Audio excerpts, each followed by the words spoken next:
કરીએ. માનવ, તારો પ્રશ્ન છે which term describe this figure?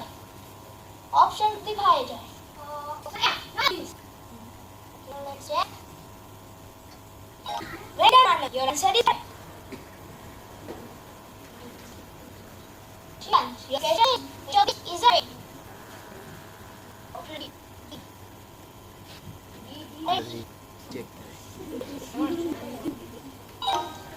Your answer is correct. Next question. Your question is describe this figure. Okay. Let's check. Your answer is correct. Next question is for Assam. The question is which of these is a line? Assumption Okay. Well done. Your answer is correct. Next question is for Vijay. Your question is which term describe this figure? Option C. Okay. Your answer is correct. Next question is for Manu. It is a figure.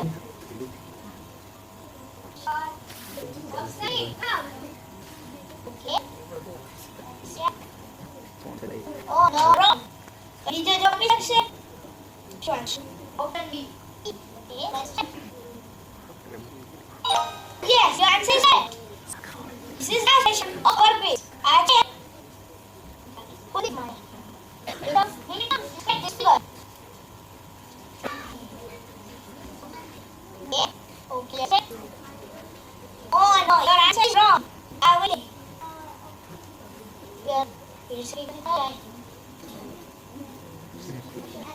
Options.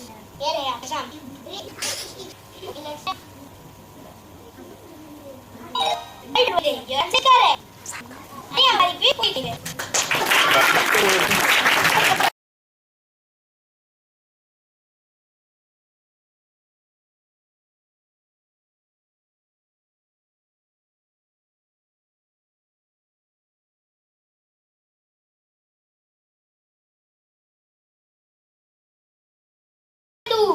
દરેકમાં કઈક સામ્યતા તો હશે ને. તો line segment અથવા line and રે વચ્ચે રહેલા તફાવત અને સામ્યતાને દર્શાવી હોય તો કયું ચાર્ટ ફોર્મ વાપરી શકાય? Of course Venn diagram. તો આરાધ્યા અને નિર્ભય આ વિગતે વેન ડાયાગ્રામ સ્વરૂપે પ્રસ્તુત કરશે.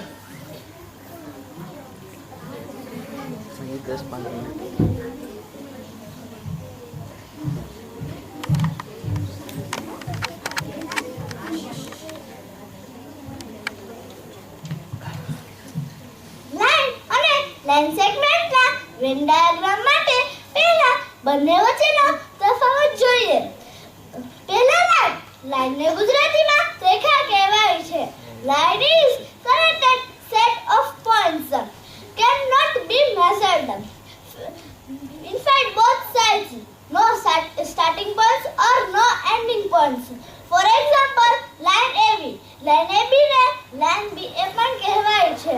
હવે લાઈન સેગમેન્ટ. લાઈન સેગમેન્ટને ગુજરાતીમાં રેખાખંડ કહેવાય છે. Line segment is a part of a line can be measured, fixed measured, no two starting points or two ending points. With the help of a segment, different shapes can be formed. Use units of length measurement, for example, centimeter or meter. For example, segment AB. Segment AB ને segment BA પણ કહેવાય છે. હવે બંને વચ્ચેની સામ્યતા જોઈએ. For naming using capital letter, symbolically presentable. It can be vertical, horizontal or slant. Geometry basic terms. First, differences of line and ray. Line એટલે રેખા. Two side infinite, no starting or no ending point. A series of a point connected by a straight path is defined as a line. Symbol small line. For example, line LM or we can say line ML. Real example, big roll of thread. Ray એટલે કિરણ. One side infinite, one starting or no ending point. A ray is a part of straight line that extend only in one direction from fixed point. Symbol small ray.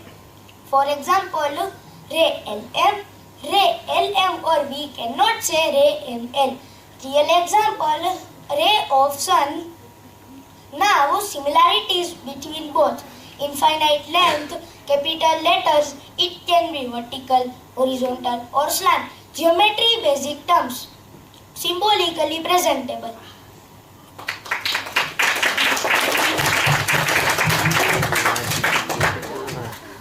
આ વિગતો ઉપરાંત અમે આ પ્રકરણમાં વર્તુળ વિશે basic માહિતી મેળવેલ. તેને પ્રશ્ન સ્વરૂપે પ્રસ્તુત કરશે દેવ. પ્રશ્ન છે, અહીં આપેલ આકૃતિમાંથી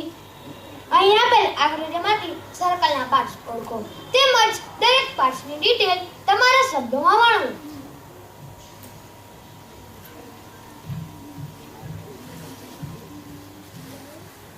સર્કલનું મેઝરમેન્ટ હંમેશા 360 ડિગ્રી હોય છે. તેને નામથી બોલાવવા સેન્ટર પોઈન્ટનો ઉપયોગ કરવો પડે તો અહીં સર્કલ O છે. તેના વિવિધ પાર્ટ્સ જાણીએ તો radius. Line segment from center point laying on the circle. Here segment OB, segment OP and segment OQ are the radii. Radius is half of diameter. Radius is equal to diameter divided by 2. હવે આપણે જાણીએ diameter. Line segment having 2 points laying on the circle passing through a center point. Here segment PQ is the diameter. Diameter is the twice or double of radius. Diameter is equal to radius multiplied by 2. હવે આપણે જાણીએ chord. Line segment having 2 points laying on the circle. Diameter is the longest chord of the circle. Here segment MN is the chord. હવે જાણીએ આપણે arc. A curved line that does not form a closed figure is known as arc. It is part of circle's boundary and symbol of arc is a curved line.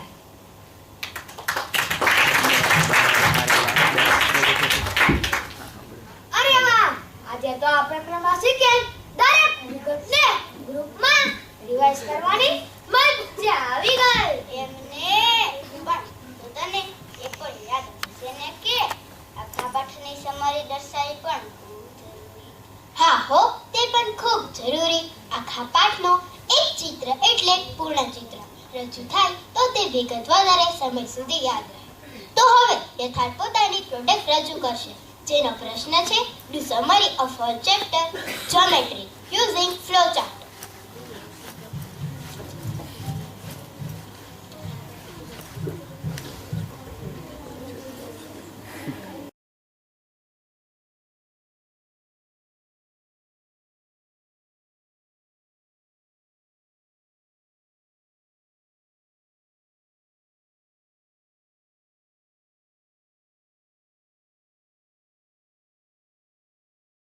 Curved line. It doesn't move in one direction.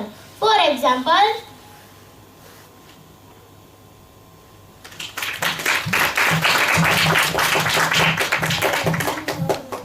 અમે આ વર્ષ આમાં એક step આગળ અભ્યાસ કરેલ.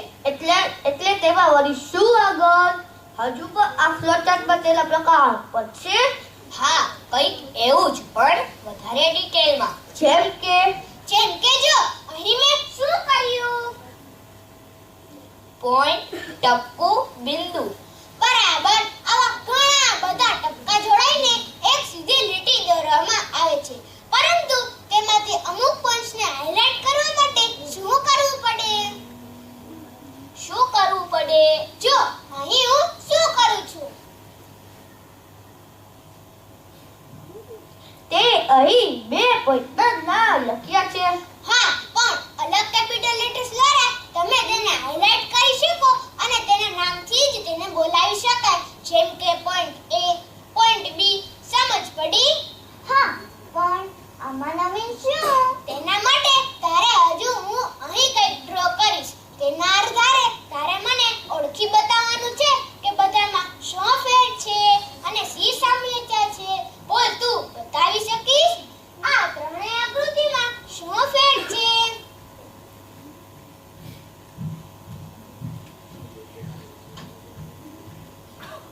હા,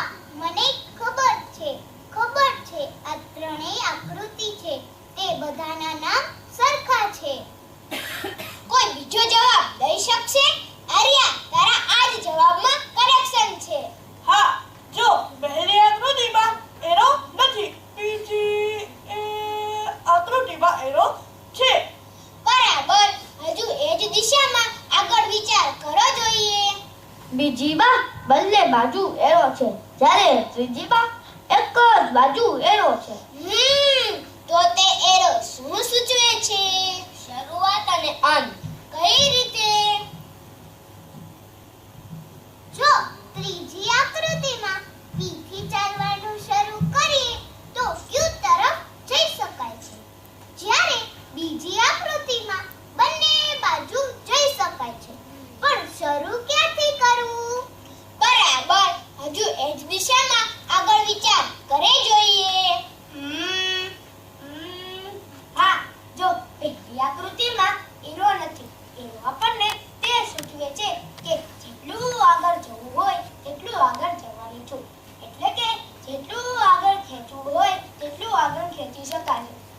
તો અહીં આકૃતિ 1 માં એરો નથી, તો તે ફિક્સ માર્ક ધરાવે છે. તેને આગળ પાછળ ખેંચી શકાશે નહીં. જ્યારે આકૃતિ 2 ની બંને બાજુ એરો હોવાથી તેને બંને બાજુ જેટલું ખેંચવું હોય તેટલું ખેંચી શકાય. જ્યારે આકૃતિ C ની એક જ બાજુ એરો હોવાથી તેને Q બાજુ ખેંચી શકાશે, પરંતુ તે P બાજુ ફિક્સ છે. બરાબર ને? Very good. બરાબર. તે જે જવાબ આપે તેમાં તેની લાક્ષણિકતા આવી ગઈ અને તે લાક્ષણિકતાના આધારે ગણિતમાં અલગ અલગ ટર્મ્સથી ઓળખવામાં આવે છે. પહેલી જ ઓળખવામાં આવે છે. એટલે કે વ્યવહારિક રીતે આપણે મોટા ભાગે લાઈન શબ્દનો જ ઉપયોગ કરતા હોઈએ છીએ. બે ભાગ પાડવા, વચ્ચે એક લાઈન દોરો, આડી બે લાઈન છોડો, તેવી રીતે. વાસ્તવમાં આ ત્રણેય આકૃતિ અલગ અલગ નામથી ઓળખવામાં આવે છે. પહેલી છે તે લાઈન સેગમેન્ટ, બીજી લાઈન અને ત્રીજી રે. ત્રણેયના સ્ટાર્ટિંગ એન્ડિંગ પોઈન્ટને ધ્યાનમાં રાખીને તેના વિશે માહિતી બદલતી જાય છે. સિમ્બોલ દ્વારા દરેકને દર્શાવી શકાય છે. આટલી બધાની માહિતી ફ્લોચાર્ટ સ્વરૂપે દર્શાવવા આવશે મંત્ર.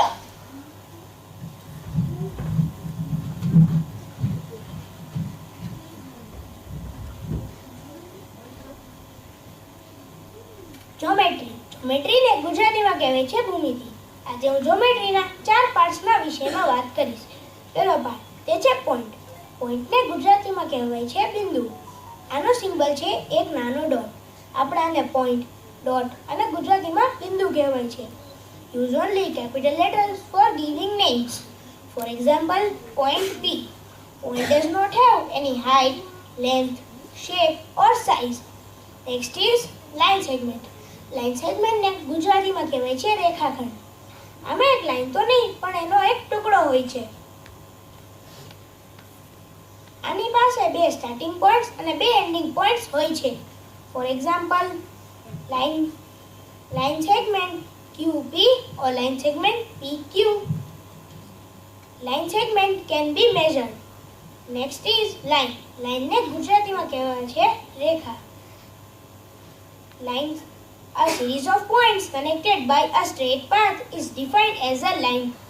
આમાં બંને બાજુ એરો હોય છે જેનથી આને ઇન્ફાઇનાઇટ લાઈન મળે છે. એટલે આમાં સ્ટાર્ટિંગ પોઈન્ટ અને એન્ડિંગ પોઈન્ટ્સ નથી. Line cannot be measured. For example, line AB or line BA. તેને કહેવાય છે કિરણ. તેને ગુજરાતીમાં કહેવાય છે કિરણ. આમાં એક સ્ટાર્ટિંગ પોઈન્ટ અને એક સાઈડ ઇન્ફાઇનાઇટ હોય છે. ray cannot be measured. For example, ray XY or ray XY. Their X is starting point. Thank you.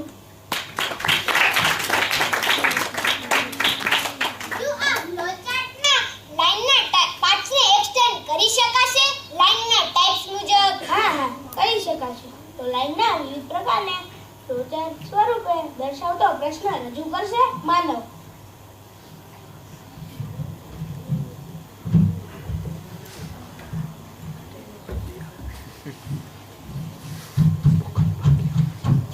Types of lines. તેમાં અમે 3 પ્રકારની લાઈન શીખી ગયા છીએ. તેમાં અમારો પહેલો પ્રકાર છે parallel line. When two straight lines do not meet at any point are parallel to each other.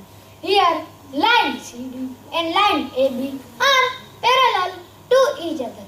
તેના એક્ઝામ્પલ જોઈએ તો railway track, road, scale et cetera. તેમાં અમારો બીજો પ્રકાર છે intersecting line.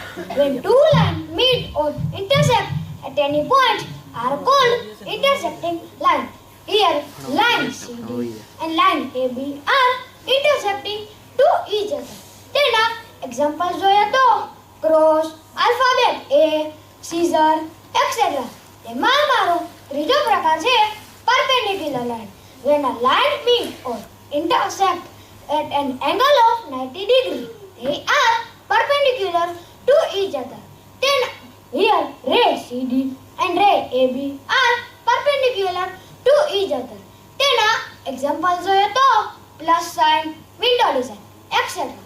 Parallel lines, intersecting lines, perpendicular lines.